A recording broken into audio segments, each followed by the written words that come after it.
सबको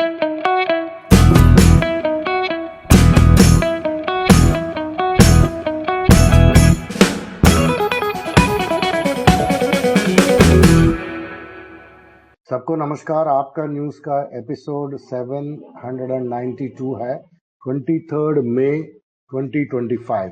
आम आदमी party challenging the status quo, shaking up system, creative destruction in Indian politics, AP governments, leaders in governance, AP opposition role, entrepreneur governance, responsible fighting for people's issues, and boldly resisting the wrong policies. Please follow X platform, please follow आपके news on X platform.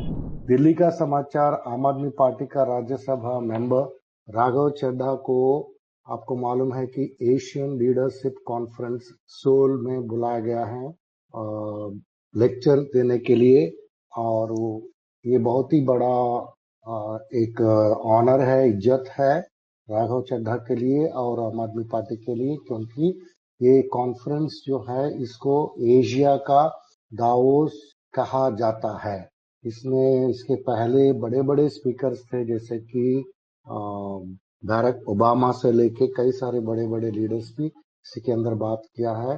तो उन्होंने ये कहा कि Indian armed forces जो operation सिंदूर के तहत जो डेमोन्स्ट्रेट किया है वो जो है ये समझाता है लोग पूरा दुनिया को कि आप अगर हमारा शांति को भंग करोगे तो हम आपका टेरर इंफ्रास्ट्रक्चर को छोड़ेंगे नहीं। एएसएपी जो ऑर्गेनाइजेशन बनी है वो डेमोक्रेसी को स्ट्रेंथन करेगी और स्टूडेंट्स को पूरा इंडिया में जो है उनको यूनाइट करेगी। ये चीज ने अवध ओझा साहब ने कहा था। दिल्ली में आपको मालूम है डीपीएस के जो पेरेंट्स द्वारका के लड़ाई तो चालू रखे हैं, क्योंकि वो फीस बढ़ाया गया है तो वहाँ का कुछ स्टूडेंट्स को उन्होंने एक्सपेल किया गया। इसके ऊपर से अभी कई सारे दूसरा डीपीएस का जो पेरेंट्स हैं तो वो लोग भी अपना प्रोटेस्ट शुरू किया है। तो ये द्वारका में तो है ही है, लेकिन दूसरा पेरेंट्स भी इसके अंदर जुड़ गया है। और एक वीडियो सामने आया है, ये डीपीएस द्वारका का है, जिसमें आपको मेल और फीमेल बाउंसर्स को देख सकते हैं गेट के पास। ये ऐसा नजारा है आप कोई इंडिया में स्कूल में नहीं देखा होगा। आम आदमी पार्टी ने जो रेवोल्यूशन लॉन्च किया है, association of students for alternative politics ASAP, ये जो है एक अल्टरनेटिव पॉलिटिक्स का एक रिजॉल्व है कि इंडिया को नंबर 1 बनाने के लिए और 140 करोड़ लोगों को जुड़ के उनका भलाई के लिए काम करने के लिए, और ये एक दिन जो है जरूर सच होगा, ये जो मेन स्ट्रीम पॉलिटिक्स को खत्म करेगा। तो इसके ऊपर एक बहुत बढ़िया वीडियो है, आप देख सकते हैं। एएसएपी का जो स्टूडेंट लीडर्स जो हैं, 3 स्टूडेंट्स, उन्होंने कल प्रेस कॉन्फ्रेंस करके इसको विस्तार से बताया था कि एएसएपी का क्या ऑब्जेक्टिव्स है, उसको कैसे वो आगे लेके जाना चाहते हैं। दिल्ली में आम आदमी पार्टी जब रूल में था, उन्होंने एमएलए फंड को 15 करोड़ कर दिया था पर एमएलए। इससे क्या सुविधा होता है कि एमएलए जब घूम रहा है अपना कॉन्स्टिट्यूंसी में, कोई ड्रेनेज का प्रॉब्लम है, कोई कूड़े का प्रॉब्लम है, कोई चीज का रोड का सड़क का प्रॉब्लम है, वो तब का तभी वो अपना एमएलए फंड को एक सिग्नेचर से वो सैंक्शन करके काम करवा सकता था।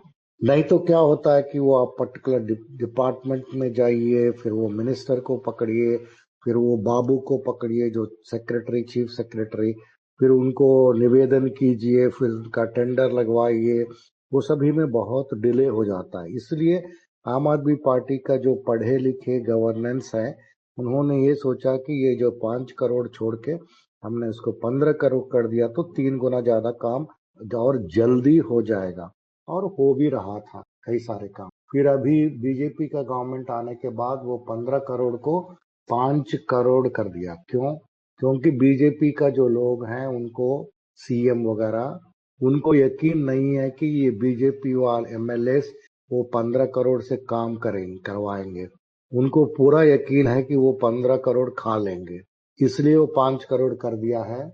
और अभी जो काम जल्दी हो सकता था, अगर नियत हो तो वो काम अभी नहीं हो पाएगा। ये अनुराग डंडा ने बोला था, नेशनल स्पोक्स पर्सन। एक वीडियो सामने आया है एक सिटीजन का। उन्होंने चीफ मिनिस्टर दिल्ली रेखा गुप्ता जी से पूछ रहा है, देखो मेरे घर में 11 बजे से लेके सुबह 6 बजे तक पावर कट था, आया ही नहीं था पावर, और ये पूरा एक हफ्ते से हो रहा है। हमने बीजेपी को वोट इसलिए किया था कि पिछले 10 साल से कभी भी इलेक्ट्रिसिटी जाता नहीं था, और फिर हमने सोचा था कि ये आप आके और उसको सुधार करेंगे और बढ़ाएंगे, लेकिन कुछ भी नहीं हुआ। ये तो आपने मजाक बना के रखा है ये सिचुएशन को। अरविंद केजरीवाल ने एक बहुत ही बढ़िया चीज समझाया था एएसएपी का इनॉग्रेशन स्पीच में। उसमें उन्होंने बताया कि ये ऑल्टरनेटिव पॉलिटिक्स क्या होता है और मेन स्ट्रीम पॉलिटिक्स क्या होता है। तो ये मेन स्ट्रीम पॉलिटिक्स के द्वारा जो लोग पॉलिटिशियंस जो पैसे जो टैक्स रहता है लोगों का, उसको पूरा दुरुपयोग करके खा लेके वो कोई भी इम्पोर्टेंट जो चीज है, एजुकेशन है, हेल्थ है, और कोई भी हंगर है, कोई चीज के ऊपर उन्होंने काम नहीं किया है। तो इसलिए हमने ये जो शुरू किया 10 साल से ऊपर से जो ऑल्टरनेटिव पॉलिटिक्स, इसमें हम इसी चीजों के ऊपर ध्यान देते हैं। हमने कोई पैसे घूस में या खाने का नहीं करते हैं। ये है ऑल्टरनेटिव पॉलिटिक्स, और उन्होंने बहुत अच्छी तरह से समझाया था। तो ये भी एकदम पिक्चर कई लोगों को कम खास करके जो युवाओं को क्लियर हो चुका है ये मैसेज। मनीष सिसोदिया ने बोला था 3 महीने के अंदर दिल्ली में एजुकेशन माफिया डोमिनेट करने लगा और वाटर और इलेक्ट्रिसिटी सप्लाई बंद हो गया। ये सभी जो है ये बीजेपी गवर्नमेंट का दिल्ली का सफलताएं हैं। अब पंजाब का समाचार में आते हैं। फिरोजपुर पुलिस ने 2.07 किलो का हेरोइन, 25.12 लाख का कैश और उनको बर्स्ट किया है। ये तीसरा बहुत बड़ा ड्रग बर्स्ट है। आईएसआई बैक्ड टेररिस्ट मयूल जो बटाला ग्रेनेड अटैक के उसमें जुड़ा हुआ था, उनको और 6 बब्बर खालसा टेररिस्ट को अरेस्ट किया गया है। पंजाब पुलिस ने ये काम किया है। मिस्टर यादव ने ये चीज बताया। रूरल ड्रिंकिंग वाटर सप्लाई के लिए 315 करोड़ का एक स्कीम पंजाब गवर्नमेंट ने लॉन्च किया था। तो ये फर्स्ट प्रोजेक्ट में अगमेंटेशन और bifurcation of 144 rural water supply schemes across 22 districts में शुरू हो जाएगा। इसके लिए 315 करोड़ अलॉट किया है। ये सिर्फ रूरल ड्रिंकिंग वाटर के लिए काम करेगा। ये हरदीप सिंह मुंडियान साहब ने ये चीज अनाउंस किया है। 2555 गवर्नमेंट जॉब्स युवाओं को मिला है।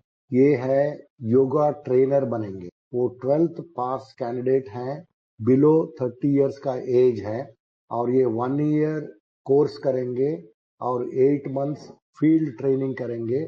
उनको 8,000 का मंथली स्कॉलरशिप दिया जाएगा, ट्रेनिंग दिया जाएगा। फिर ये कंप्लीट होने के बाद 25,000 महीने में ये लोग गवर्नमेंट योगा टीचर बनेंगे। वो जाके फ्री में लोगों को योगा सिखाएंगे। इसका अनाउंसमेंट निकला है। आप पंजाब के जो लोग हैं अप्लाई कर सकते हैं वेबसाइट में, और लास्ट डेट है 2 जून। युद्ध नाशेन विरुद्ध जो ड्रग्स के ऊपर मुहिम चल रहा है, इसके तहत पंजाब पुलिस ने अभी तक 7,673 सब्सटेंस यूजर को डी एडिक्शन ट्रीटमेंट में डाला है, और पुलिस ने 125 ड्रग स्मगलर्स को रिसेंटली अरेस्ट किया है। 7.6 किलो हेरोइन और 11.84 ड्रग मनी अस्सी वाला दिन 80th डे, एक ही दिन के अंदर ये काम हुआ है। एक एक दिन का हम अभी तक बताते जा रहे थे। दिल्ली पुलिस पंजाब पुलिस ने कितने सारे लोगों को अरेस्ट किया है, तो 80th day of war against drugs के अंदर 125 ड्रग स्मगलर्स को अरेस्ट किया गया, 7.6 किलो हेरोइन और 11.84। इतना सारा कोई भी दूसरा स्टेट में पूरा साल में भी नहीं होता है काम। मान साहब ने, जो सीएम है, उन्होंने 450 युवाओं के लिए जॉब लेटर्स बांटा था, गवर्नमेंट जॉब लेटर्स उन्होंने बांटा था। पंजाब में अपना विलेज पैनल्स को रिकॉन्स्टिट्यूट कर रहे हैं, तो इसके तहत जो ग्रॉस रूट्स का जो हेल्थ केयर है, इसको इम्प्रूव करने का काम शुरू किया गया है। ये health minister doctor Balbir Singh ने बताया था। अभी आम आदमी पार्टी गुजरात के समाचार इस प्रकार है। Sardar Sarovar statue unity of जो स्टैच्यू ऑफ यूनिटी जो बोलते हैं उसको, केवादिया में जो बना था, इसमें कई सारे लोगों को एम्प्लॉयमेंट दे रहा था, जो लॉरीज को ड्राइव करते हैं और वो जो वहाँ का कैटल को संभालते हैं उन लोगों का। फिर वो जाके उन्होंने वहाँ एब्यूज करने लगा लोगों को, उनका जो माताएं हैं, उनका बहन है, उन लोगों को। तो ये उन लोगों का जो लॉरीज हैं और कैटल है, ये सभी चीज इंडस्ट्रियलिस्ट को दे दो, नहीं तो आपका घर हम उजाड़ देंगे, वैसा करके वहाँ चल रहा था। तो इसके ऊपर एक प्रोटेस्ट किया गया है। वहाँ का एएपी का एमएलए चैतर वसावा साहब ने उसको लीड किया था। ये वीडियो आप देख सकते हैं। एएपी बिहार का न्यूज इस प्रकार है। आम आदमी पार्टी जो है, अगले जो बिहार का चुनाव आ रहा है उसका पूरा तैयारी में है। वो अक्टूबर नवंबर शायद वहाँ होगा, और पार्टी ने ये इंटेंशन जताया कि उन्होंने 243 असेंबली कॉन्स्टिट्यूएंसीज में हर जगह आम आदमी पार्टी का कैंडिडेट को खड़ा करेगा। और उन्होंने ये असेंबली इलेक्शन के लिए तैयारी शुरू कर दिया है। और पार्टी जो है उनका जो इंटेंशन है वो तो बता चुके हैं। और एएपी का जॉइंट सेक्रेटरी मनोरंजन सिंह, उन्होंने एक मास कॉन्टैक्ट प्रोग्राम शुरू किया था तरैया असेंबली कॉन्स्टिट्यूंसी में। ये सरन डिस्ट्रिक्ट में पड़ता है। और ये सिंह उन्होंने ये भी बोला था कि वो खुद तरैया से लड़ेगा। अभी आम आदमी पार्टी यूपी का समाचार बोलते हैं। इसमें एक बहुत सारे कैंप्स का ट्रेनिंग चल रहा है यूपी में, वर्कर्स का, उत्तर प्रदेश में। और पॉलिटिकली, सोशली, आइडियोलॉजिकली क्या क्या चीज लोगों को, हमारे कार्यकर्ता को जानकारी करना चाहिए, उसका पूरा ट्रेनिंग सेमिनार के द्वारा हर विलेज में किया जा रहा है।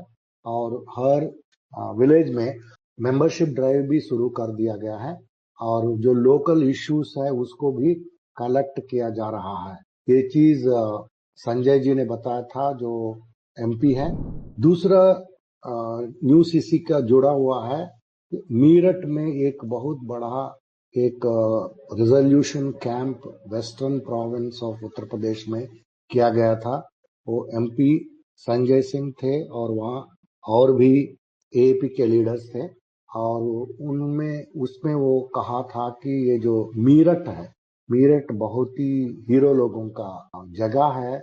इसमें कई सारे देश के लिए लड़े हुए योद्धा है, यहाँ फ्रीडम फाइटर्स है। तो इसी जगह में हम ये काम शुरू कर रहे हैं, लीडरशिप ड्राइव और मेंबरशिप ड्राइव और ट्रेनिंग कैंप वगैरह वगैरह। इसमें आप दिलीप पांडे को और ओझा साहब को, सबको देख सकते हैं, लीडर्स को। अभी न्यूज दैट मैटर्स का तहत बताते हैं। तमिलनाडु गवर्नमेंट ने सुप्रीम कोर्ट के में पहुंच गया था। यूनियन गवर्नमेंट जो उनका 2151 करोड़ रुपया सेंट्रल स्पॉन्सर्ड एजुकेशन स्कीम के तहत जो आने वाला है उसको अभी तक उन्होंने विथ होल्ड किया है, रोक लिया है। ये है बहुत ही अनकॉन्स्टिट्यूशनल चीज है और ये फोर्स कर रहा है कि नेशनल एजुकेशन पॉलिसी NEP, जिसमें बताया गया कि 3 लैंग्वेज फार्मूला वगैरह, तो उसके ऊपर तमिलनाडु गवर्नमेंट ने हम ये नहीं कर सकते करके बोला, इसलिए ये इलीगली फंड्स रोक लिया गया है। और 2151 बहुत बड़ा रकम होता है कोई भी स्टेट गवर्नमेंट का, तो इतना बेशर्म गवर्नमेंट सेंट्रल गवर्नमेंट बन चुका है। महाराष्ट्र में छगन भुजबल एक मिनिस्टर था, उन्होंने बीजेपी का वॉशिंग मशीन में धुल के और उन्होंने फिर से एनडीए में ज्वाइन कर लिया था बीजेपी के साथ। और 2009 में छगन भुजबल का नाम आया था महाराष्ट्र सदन स्कैम में, इसमें और उसके साथ 30,000 करोड़ का तेलगी स्टैंप स्कैम, उसमें भी उनका नाम आया था, इसके ऊपर फिल्म भी बनी थी। इतना बड़ा चोर चक्का, इसके बाद उसके ऊपर 2016 में ईडी ने उसके ऊपर फाइल किया था, अरेस्ट किया था, जेल में डाला था, लेकिन फाइनली वो जाके एनडीए में अजित पवार जी के साथ साथ वॉशिंग मशीन में बीजेपी का धुल गया। फिर अभी उसको मिनिस्टर बनाया गया। फिर वो एनडीए में ज्वाइन करने के बाद एनफोर्समेंट डायरेक्टरेट ने कोर्ट से कहा था कि ये भुजबल साहब का जो भी रिलेटेड फाइलें हैं वो नहीं दिख रहे हैं, फिर क्या करें। तो अभी रिसेंटली एक ईडी का ऑफिस, मुंबई ऑफिस में एक फायर एक्सीडेंट हुआ था या कराया गया था, उसमें ये जो फाइल्स है वो सब बर्न हो गया है। तो बीजेपी का जो वॉशिंग मशीन स्ट्रैटेजी है, ये पहले रेड करो, फिर करप्ट बताओ, फिर इसके बाद उन्होंने बीजेपी में ज्वाइन करने के बाद अपना वॉशिंग मशीन चलाओ, फिर उसको बोला कि सब चंगा है, फिर उसको जाके मिनिस्टर, चीफ मिनिस्टर भी बना सकते हो। ये काम चल रहा है, हम सबको समझने की जरूरत है। एक वीडियो वायरल हो रहा था मुंबई का, उसमें पानी ऐसा बह रहा था कि कोई भी, मेरे ख्याल में देश में कोई भी कंट्री आप ले लो, वहां इतना गंदगी आपको नहीं दिखेगा जो मुंबई, जो उसको बोला जाता है कि ये फाइनेंशियल कैपिटल ऑफ इंडिया, इसमें वो गंदा पानी और टोटल पब्लिक सेफ्टी के जो अगेंस्ट में जो चल रहा वो सब दिख रहा है। बहुत शर्मनाक वीडियो है।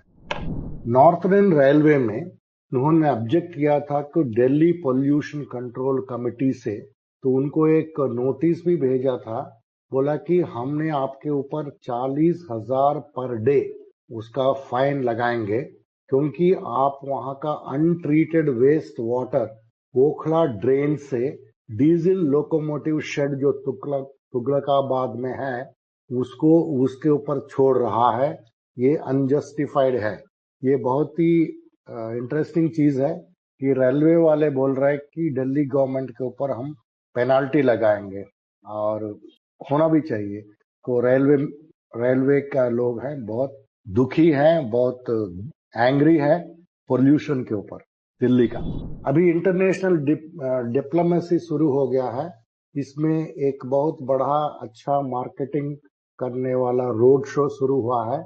इसके अंदर 7 डेलीगेशन बने हैं, इसमें 59 मेंबर्स मजा ले रहे हैं, फॉरेन कंट्रीज लेके, अपोजिशन के लोग हैं ये लोग। तो इसमें एक एडवर्टीजमेंट जैसा निकाला है ऑपरेशन सिंदूर के बारे में। ये लोग सब ऑपरेशन सिंदूर का सेल्समैन बन के कई कंट्रीज में घूमेंगे और इंडिया का स्टैंड बताएंगे। ये भी एक अच्छा सिस्टम है गवर्नमेंट का, उसको उनका जो अनजस्टिफाइड जो काम था, तो मोदी जी को जवाब ना देने वाली और पाकिस्तान को पूरी तरह से जवाब ना देने वाली जो स्ट्रेटजी है, उसको इन्होंने अभी मलम लगाया उसके ऊपर। जो भी चिल्लाता है, जो शोर करता है, वो लोगों को पकड़ के तुम फॉरेन घूम के आ जाओ। अभी देखना पड़ेगा कि इसका क्या नतीजा निकलने वाला है। संजय सिंह ने ये कहा था, हमारे पीएम साहब ने 129 फॉरेन ट्रिप्स किया है अभी तक, उन्होंने 73 कंट्रीज में घूम आए हैं, लेकिन कोई भी एक कंट्री भी इंडिया के साथ नहीं खड़ा था। तो ये क्यों नहीं खड़ा था? क्योंकि उन्होंने फ्रेंड अदानी के लिए काम किया था। ये कंट्री जो घूमना उसका बिजनेस के लिए काम किया था, और इसके ऊपर काफी डेटा भी बाहर निकल के आ रहा है। जब से मोदी जी बाहर जाते हैं फॉरेन कंट्री अकेले अकेले, और वहाँ किसी को जर्नलिस्ट को लेके नहीं जाते हैं, कोई वहाँ ज्यादातर वहाँ दोनों कंट्रीज का एग्रीमेंट्स का जो प्रेस कॉन्फ्रेंस हमेशा ट्रेडिशनली होता है वो नहीं हो रहा था। और इसके बाद पीछे पीछे हमारे अदानी साहब पहुंच जाते हैं, वहां धंधा शुरू कर देते हैं। महमूदाबाद प्रोफेसर जो है उनको ऐसा टारगेट किया गया है कि क्योंकि वो मुसलमान है। बीजेपी का विजय शाह जो मंत्री है मध्य प्रदेश का, उनको कुछ नहीं हो रहा। ये जो मिकी माउस वाला कुछ चार्जेस लगाया गया है, और कोर्ट ने जब फटकार लगाया तो फिर दूसरा उसके ऊपर चार्जेस लगाया। विडंबना ये है कि जो महमूदाबाद प्रोफेसर साहब का जो ऊपर जो चार्जेस है वो और विजय शाह के ऊपर जो चार्जेस है दोनों सिमिलर है, एग्जैक्टली सेम धाराएं हैं। फिर भी महमूदाबाद साहब को 3 दिन के लिए अरेस्ट किया जाता है। इसके लिए इतना बड़ा सुप्रीम कोर्ट में जाना पड़ता है। इसमें बहुत बड़ा सुप्रीम कोर्ट का जो जज है वो कुछ ऐसा कह देते हैं कि ठीक है हम दे रहे लेकिन तुमने ठीक नहीं बोला, ऐसा कुछ। और ह्यूमन राइट्स कमीशन भी कुछ बोलता है कि ये गलत हुआ वगैरह वगैरह। लेकिन आराम से घूम रहा है हमारा मंत्री जी, सेम धारा में है। उसके ऊपर बड़ा मुश्किल से एफआईआर हुआ है, कोर्ट का फटकार लगने के बाद फिर भी उनका अरेस्ट नहीं हुआ है। आज का समाचार यहीं समाप्त होता है, और सब लोग आप AKN टीवी इंडिया को देखिए, फैलाइए, और हमारे जो न्यूज़लेटर है उसको पढ़िए, फैलाइए। Thank you.